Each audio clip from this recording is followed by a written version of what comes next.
Studio Microphone, the last broadcast. You won't believe what happened during a live radio show in 1951. It was a bitter cold January night in downtown Chicago. Snowflakes danced beneath the orange glow of street lamps. The wind howled off Lake Michigan, rattling the windows of the WLS radio building, a towering Art Deco structure that rose like a frozen monolith above Michigan Avenue. Inside, the warmth of glowing vacuum tubes, buzzing wires, and polished mahogany panels gave the impression of comfort, of routine. The evening's programming was already laid out. A jazz singer, Delilah Ray, was scheduled to perform her latest single live in Studio B. Her sultry voice had made her a local star, and her last appearance had caused a small spike in ratings. A local psychic, Dr. Vincent Lorne, had been invited to sit in as a novelty guest, something fun for the midnight segment, something light and strange for the late-night audience. The studio's sound engineer, Marty Quinn, an ex-Navy radio operator with nicotine-stained fingers and a cough that never went away, lit his usual cigarette and leaned back into his creaky chair. He glanced through the studio window toward Cliff Masters, the station's signature voice, who was already seated in the main booth. Cliff adjusted his tie, ran a hand through his thick black hair, and tapped his index finger rhythmically against his coffee mug as the red on-air light flickered to life. It was just another broadcast. Until it wasn't. The first sign that something was wrong came just after the 11:47 p.m. commercial break. Cliff was supposed to return with a brief commentary, something thoughtful, maybe witty, to transition into the next segment. Instead, there was a pause. A breath. Then, a scream. Not theatrical, not playful, but primal. Real. A sound that felt like it had no business being heard on live radio. Then came a crash, something heavy, like a mic stand hitting the floor. The jazz record that had been softly playing in the background scratched to a stop. There was fumbling, the rustling of clothing. A brief shout, muffled, but clearly Cliff's voice. And then silence. Thick, unrelenting silence. The kind that stretches across time and space and fills the lungs with dread. Listeners at home turned up the volume on their radios. Then, just before the station cut to a test tone, came a whisper. Faint. Trembling. They know what I did.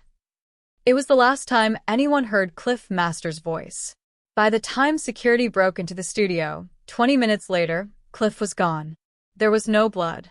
No signs of struggle. The door had been locked from the inside, the bolts still engaged. Windows were sealed. The booth was soundproof and had only one entrance. The microphones were still hot, capturing nothing but the hum of a dead signal. On the desk sat a still spinning vinyl, a cup of still warm coffee, and an empty chair. The station went off air for the rest of the night. Police were called. The station manager, shaken and pale, stood by his decision to delay the call until he was certain it wasn't a stunt. Cliff was known for pushing boundaries, he muttered. I thought maybe it was a publicity trick, until I saw the look on Marty's face. But this was no publicity stunt. This was something else. Something stranger. Welcome to our channel. Before we dive into this classic tale of deception, justice, and vengeance, hit the like button and subscribe for more gripping mysteries and legendary stories. Now, settle in because this isn't just a whodunit. It's a question of what justice really means. Chapter 1. The Vanishing Voice. Cliff Masters wasn't just a voice on the radio. He was the radio.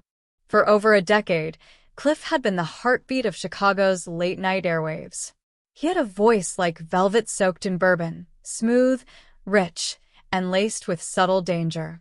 Every night from 9 to midnight, lonely hearts, graveyard shift workers, and insomniacs tuned in to hear him spin stories between jazz records and city secrets.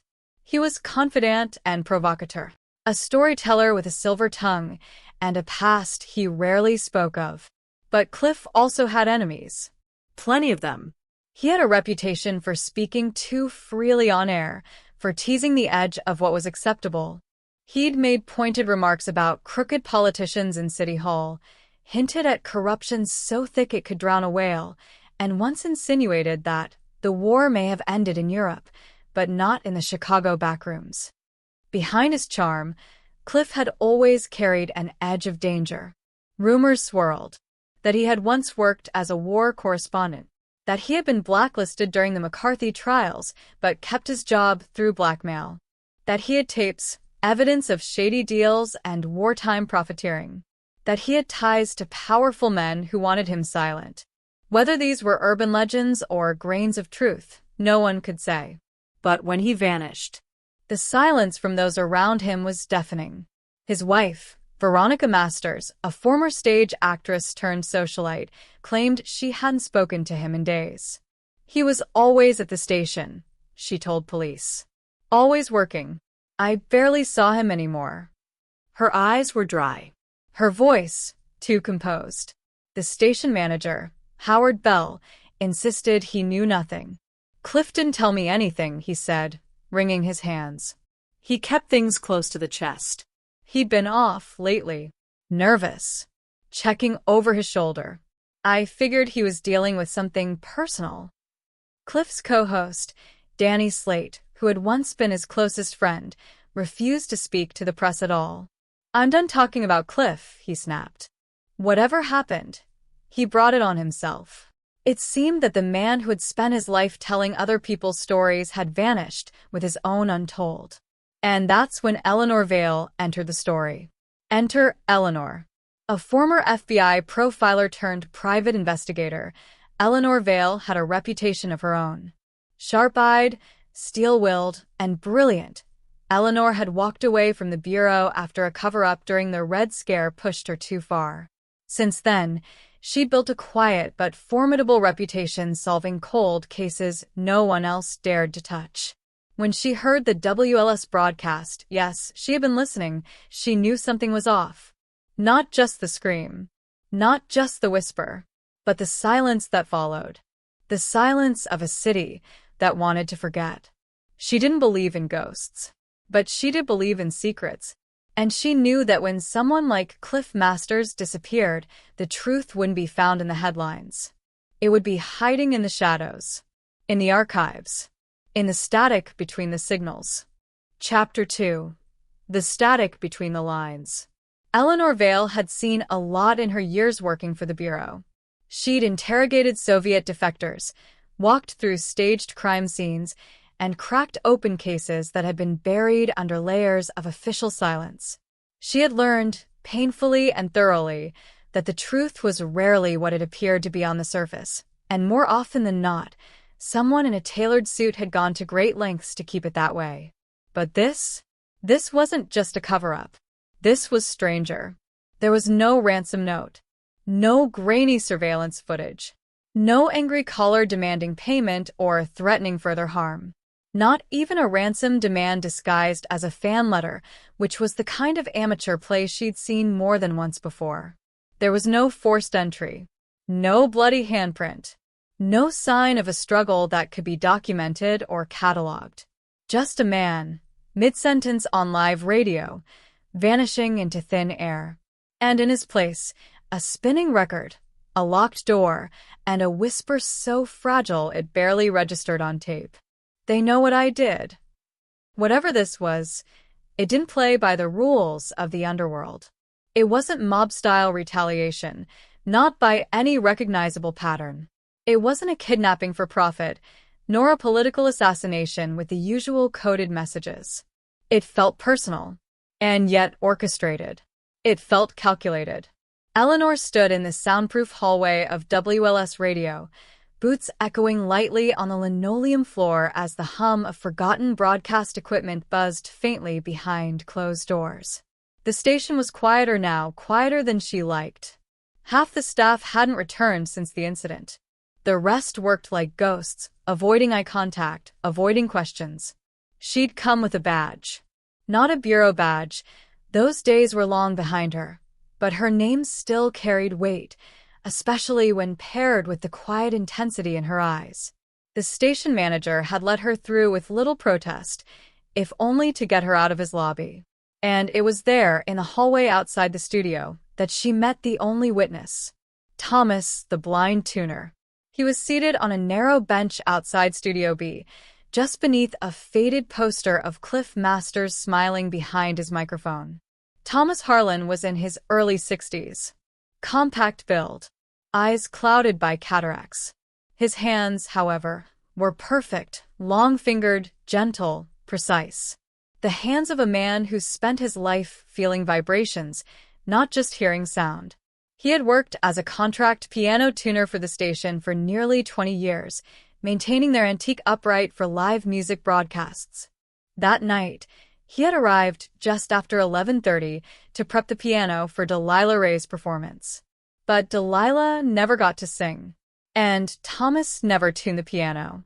Instead, he sat in that hallway, waiting, listening, until the moment everything changed. The statement. Eleanor sat beside him, notebook closed. She never wrote during interviews like this. Not when it mattered. "Tell me what you remember," she asked softly. Thomas took a long breath. "I was about 20 feet away from the studio door," he said. "I'd just taken my gloves off. Could hear Cliff talking, clear as day. He was setting up for the next segment. Smooth, confident like he always was. Then, bit changed." "How so?" Eleanor asked. "There was a shift in his voice," Thomas said. "The kind you don't catch unless you're really listening." A pause. Then the sound of him adjusting the mic like he was buying time. Then 2 sets of footsteps. Eleanor leaned in. 2. One was heavy, confident. The other, lighter. Softer. But not hesitant. Like they'd walked this hallway before. But here's the part I'll never forget. Thomas paused, the fingers on his left hand twitching against his knee. "I heard a tone." "A tone?" Eleanor echoed. "What kind of tone?" "Like a frequency spike. You ever twist a radio dial real fast and hit that sharp burst of static that makes your ears ring? That's what it was. But it wasn't coming from the booth speakers. It was ambient, like it was in the air itself. Wrong. Out of place. And then Cliff's voice. Shaken. Like I'd never heard it before. Eleanor waited. "Don't do this," Thomas whispered, mimicking the tone. "You don't have to do this." Then silence. "Did you hear the door open again?" she asked. Thomas shook his head. "Nothing. Not a damn thing. Just that high-pitched tone, and then the silence."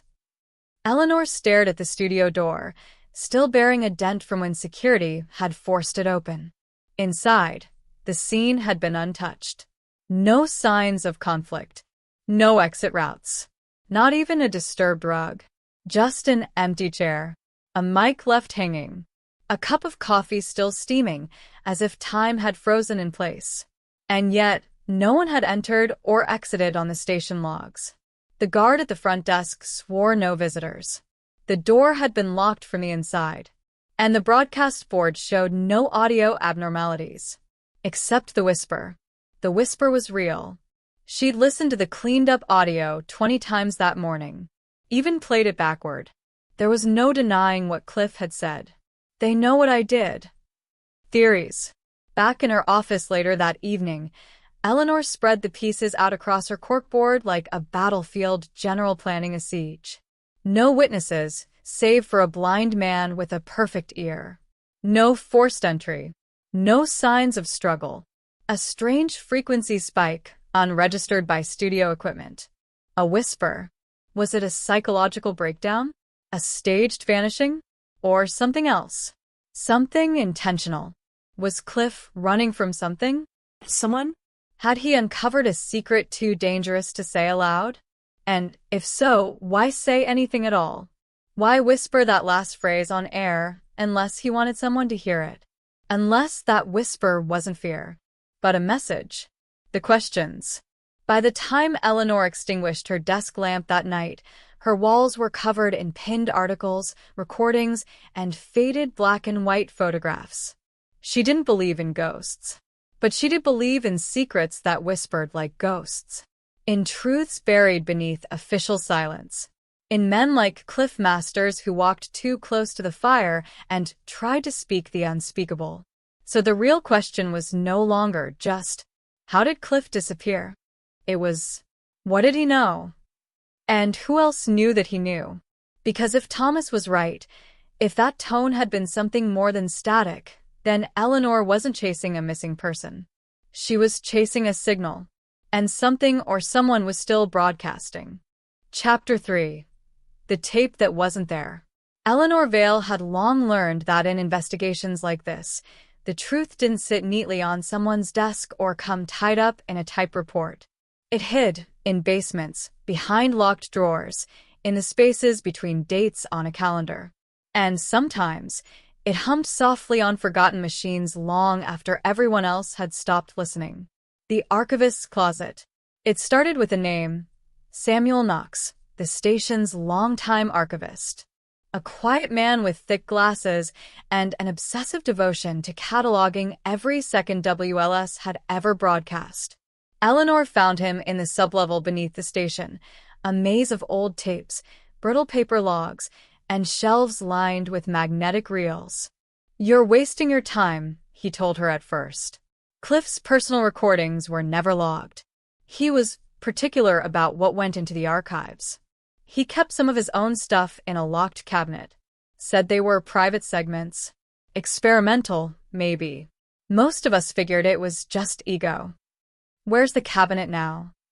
Eleanor asked. Samuel gestured behind him with a heavy sigh. "Still in the back. Nobody's touched it since he vanished. Frankly, we didn't want to." The tape. The cabinet was made of wood, solid, dark, and dusty. A brass nameplate read C. Masters, off-air content, in faded cursive. The key was long gone, but Eleanor had picked tougher locks during her time with the Bureau. Inside were a dozen unlabeled reels, stored carefully, numbered only with dates. Most were scratched, dusty, or snapped entirely. But one reel stood out, sealed in wax paper, clearly preserved more deliberately than the rest. It was marked simply, August 17th, 1945. No labels. No content description. Just the date. Eleanor's brow furrowed. There had been no broadcast scheduled for that day. No WLS logs. No live programming, not even a filler segment. The entire station had reportedly been offline, still recovering from a fire in the records room a week prior. So, why did Cliff record anything that day? And why did he hide it? The playback.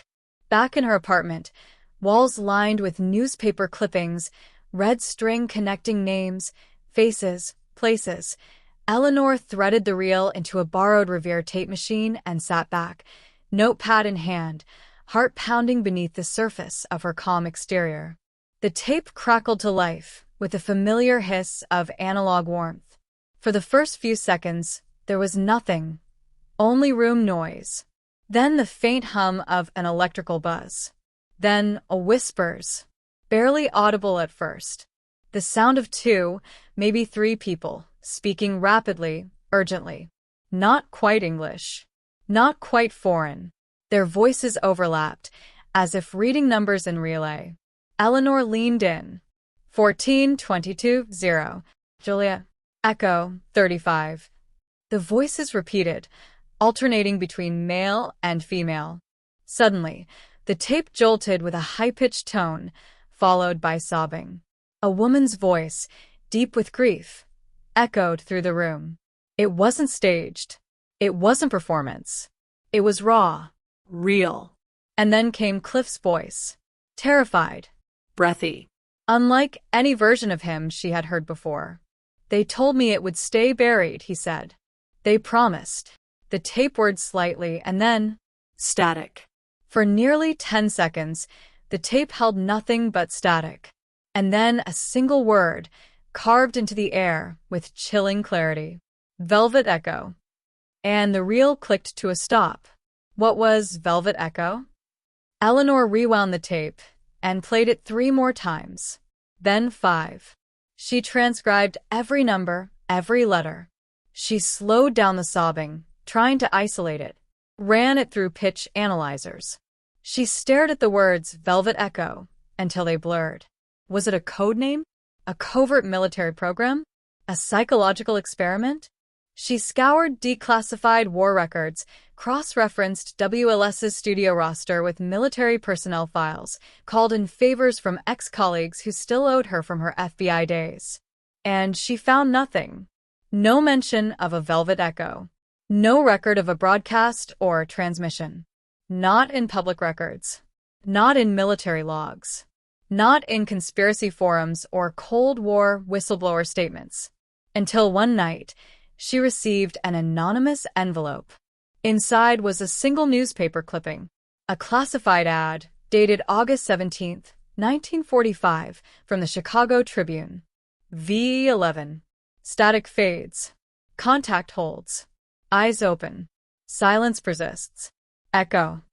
Eleanor's pulse quickened. She'd seen this language before, in post-war CIA intercepts and cryptographic patterns used by sleeper agents during early Soviet infiltration efforts. If Velvet Echo was real, it hadn't just been a local radio experiment. It had been government, possibly military, possibly beyond. The deaths begin. That very same week, the death started. First, Samuel Knox, the archivist. Found dead in his apartment, apparently from a fall. Police ruled it accidental. Slipped in the shower. But Eleanor had seen the look in his eyes when he'd handed her the key to the cabinet. He knew something. Next, Marty Quinn, the sound engineer on duty the night Cliff vanished. His body was discovered in a parked car, engine running, in a closed garage. Carbon monoxide poisoning. Suicide, they said. Then, Dr. Vincent Lorne, the eccentric psychic scheduled to appear on Cliff's final show. He was reported missing by his sister. His apartment had been left unlocked. No sign of a struggle. Just a single reel-to-reel recorder on the kitchen table spinning. The past collapsing into the present. Eleanor sat in her apartment. The lights dimmed, the Velvet Echo tape spinning once more.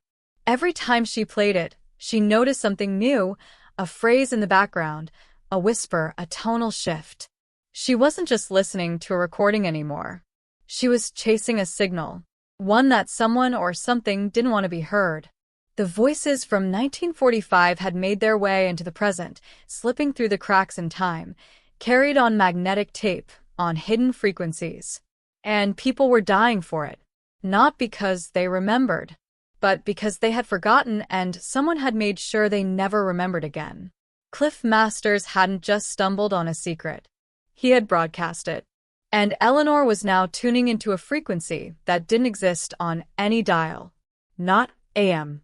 Not FM. Something else. Something buried. Something waiting. Chapter 4. Buried Frequencies. By the time Eleanor reached the 4th week of her investigation, the boundaries between history and paranoia had begun to blur. Dates didn't add up. Names disappeared from public records.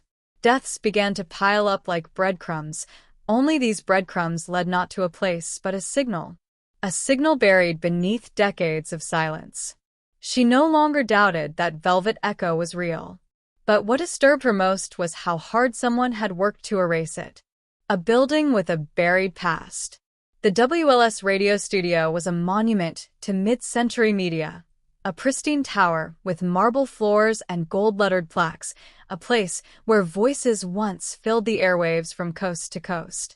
But as Eleanor peeled back its history, she discovered that its story didn't start in broadcasting at all. Before it was a radio studio, the building had been something else entirely. A munitions warehouse, repurposed in haste during the Second World War to stockpile shell casings, fuses, and volatile test equipment used in covert Allied experiments. At least, that was the official story, scraps of it buried in fragmented military documents and declassified procurement logs. But then the paper trail vanished. Blueprints from the original facility were gone. Fire damage, they claimed. Shipping manifests redacted. Test reports sealed indefinitely. Even the name of the lead architect who redesigned the building in 1947, Arthur Delling, was missing from city registries. No address. No employment records. No birth certificate.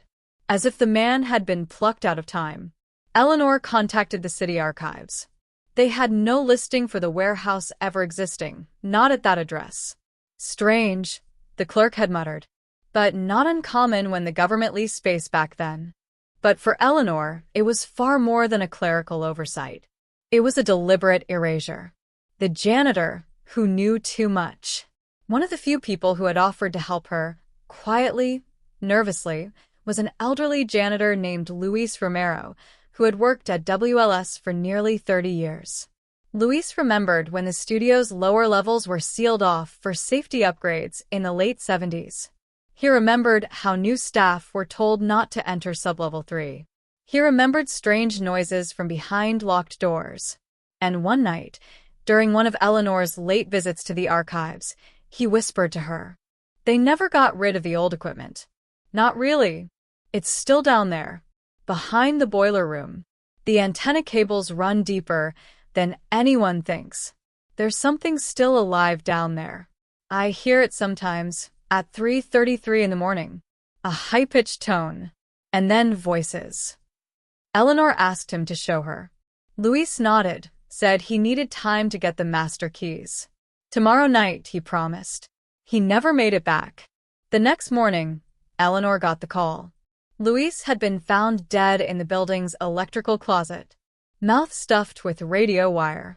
The coroner's report called it accidental electrocution. But the wires weren't frayed. They weren't live. And no janitor in his right mind would shove transmission cable into his own throat. Someone was making a point, and the message was clear. Stop listening. A final recording. The next clue came not from the past, but from a box left anonymously at Eleanor's door. Inside, a dusty reel-to-reel tape, wrapped in newspaper, with a note scrawled in faded ink. This was never aired. No name. No return address. Just the unmistakable scent of Cold War paranoia and unfinished business. Eleanor powered up her recorder, inserted the reel, and pressed play. The hiss of magnetic tape filled the room. Then, Cliff's voice. But this wasn't the calm, charismatic host that had charmed thousands across Chicago's airwaves. This voice was tired, worn, unsteady, afraid. "If you're hearing this," he said, "then I've either made a terrible mistake or I've finally done something right." He paused, breathing shallow, as if constantly checking over his shoulder. I didn't want to believe it. God help me, I didn't. I thought I could outsmart them. I thought I could speak around it, tease the edges, maybe even expose the signal without naming it. But they were faster than I thought. Smarter. Wired in. The next sound was something like a buzz, similar to the frequency Thomas, the blind piano tuner, had described. A mechanical tremble that seemed to shake the speaker itself. "I know what they did," Cliff said. "I know who they are. They called it Velvet Echo. I found the original notes in the locked cabinets downstairs. They ran experiments, broadcasts, buried inside jazz records and weather reports. Tonal frequencies that embedded ideas, feelings, obedience. You ever wonder why some people remember things that never happened? Why entire blocks of people think they've seen the same dream? That's the echo." He coughed. Metal clanged in the background. Distant footsteps. They promised it would stay buried. They told me it had been shut down in 45. But it didn't stop. It just went underground. Another pause. Then, "If you're hearing this, I'm already gone. But I swear to God, I'll haunt this signal until the truth is out." A click. A buzz. Then silence. The truth hiding in sound. Eleanor sat in silence, eyes locked on the spinning reel as it slowed and stopped. Her apartment felt colder than before. She rewound the tape, played it again. And again. By the third listen, she heard something layered underneath the closing silence, barely perceptible, hidden in the static. A voice. Not Cliff's. A woman's. "You're not alone, Eleanor. The voice cut out instantly, like someone flipping a switch. But she had heard it. And if that was true, if the tape had somehow responded to her, then this wasn't just about a man who vanished. It was about a signal that never died. A weapon dressed up as a broadcast. A ghost embedded in the wires. And something someone was still transmitting from beneath the foundation of the WLS building. Something that never wanted to be found again. The question wasn't whether Velvet Echo was real. The question was, how deep did the signal go? And how many more would die before the last broadcast finally stopped? Studio microphone epilogue. The frequency that won't die. The case was never solved. Despite weeks of headlines, despite the testimonies, despite the deaths, the tape, and the trail of static Eleanor Vale followed like a bloodhound into darkness, there was never an arrest. No confession. No body. Cliff Masters simply vanished. The official record shows that he was declared legally dead in 1957, 6 years after his disappearance. The coroner's paperwork was signed without a body, based solely on time elapsed and pressure from the station's legal team. His wife remarried. His show was replaced by a cheery morning program, and the studio underwent a quiet renovation, erasing nearly every sign he had ever existed within those walls. But the tapes, they remained, locked in private collections, lost in old storage lockers, scattered across basements and ham radio networks, whispered about in underground circles of amateur broadcasters and vintage signal hunters. Because even after Cliff was gone, his voice wasn't. The disappearance of Eleanor Vale. As for Eleanor Vale, the woman who had pursued the case further than any law enforcement official dared, her trail ran cold not long after Cliff was declared dead. Sometime in the early 1960s, she vanished from public life entirely. Her office in the Loop sat abandoned for months before the landlord cleared it out. Inside, they found notes, photos, and maps pinned to every wall, clippings linked by thread, a detective's mind etched across corkboard. In the center of the room, her reel-to-reel machine sat open, still threaded, still powered on. No one ever figured out what was on the final tape.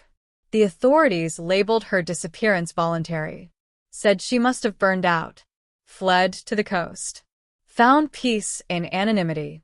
But those who knew Eleanor, or what little they knew of her, didn't believe that. She was chasing something, and she got too close. The signal that refused to die. In the decades that followed, the story of Cliff Masters faded into the category of radio lore. A footnote. A ghost story told between the static of old AM bands. Younger generations forgot. The station was rebranded. Frequencies were reassigned. The world moved on. But the frequency didn't. To this day, radio enthusiasts across the Midwest report strange phenomena when tuning their dials, specifically to 1350 AM, just after midnight, during the coldest months of the year. Some say they hear nothing but static, interference, white noise, and hissing. But others claim to hear something different. Anomalies. They describe music, fragmented jazz melodies, warped and crackling like they're being played from a spinning ghost.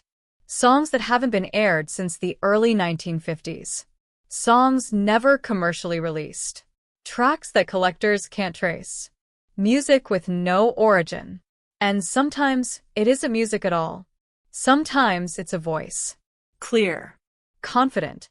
Smooth as bourbon and smoke. Good evening, Chicago, it says. This is Cliff Masters, and you're listening to WLS Radio. Then silence. And then, the truth never dies.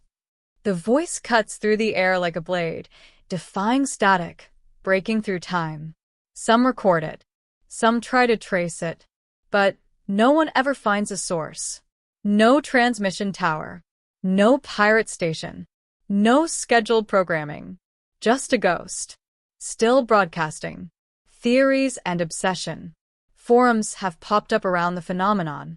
Conspiracy boards. Amateur investigations. A few documentaries. Some say the signal is a residual frequency, an accidental echo of an old military experiment. Others insist it's an elaborate hoax, designed by sound engineers with too much time and a love for analog tricks. But a small group, those who knew the story, believe something else. They believe Cliff never stopped broadcasting. That somewhere, buried beneath the concrete and steel of Chicago's skyline, behind soundproof walls and sealed chambers, a transmitter is still active, forgotten by time, but not by purpose. And that Eleanor might still be listening. The final broadcast. So now, if you ever find yourself driving alone down I-94 on a winter night, snow swirling across the windshield, and your radio flickers to static, stop. Listen. Turn the dial to 1350 AM. And wait. You might hear it.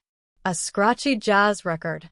A woman sobbing, faintly, beneath the static. A voice whispering numbers that don't make sense. And if you're lucky, or perhaps unlucky, you might hear the voice that started it all. Smooth. Calm. Unmistakable. You're listening to WLS Radio. And the truth never dies. Sparkles, thank you for joining us on this journey into the shadows of sound, memory, and the unknown. If this story sent chills down your spine, subscribe, hit the bell, and join us for more tales from the other side of the dial.